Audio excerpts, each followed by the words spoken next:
àwọn olólùfẹ́ Abdullahi Marufu Adisa ẹni tí àwọn èèyàn túmọ̀ sí Trinity Guy apanilẹ́rìn adẹ́nipòṣónú àti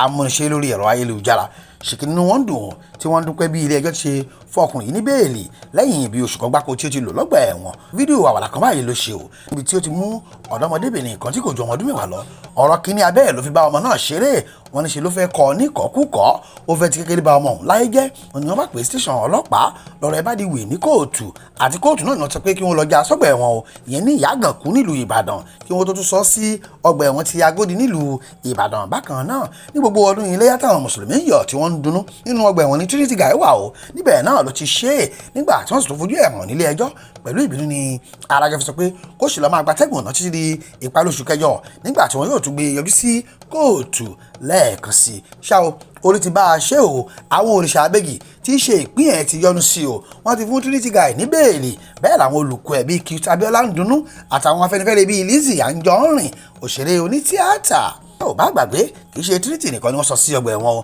tí wọ́n ní kí wọ́n lọ fi pamọ́ bẹ́ẹ̀ ni bàbá ọmọ tí ó bá ṣeré kéré yẹn àti ìyá ọmọ ọ̀hún Isiaka Ahmed ẹni 40 ọdún àti ìyá ọmọ náà Rọ̀fíàtù ẹni ọdún 29 kò ní jù báyìí lọ a ò ní ṣiṣẹ́ ṣe o ṣùgbọ́n káwa náà ó ṣe pẹ̀lẹ́ nílé dúníyàn. Alore TV Alore TV nílé nílé òkúrin ẹ máa wò ó ètò tó kọ́ni lọ́gbọ́n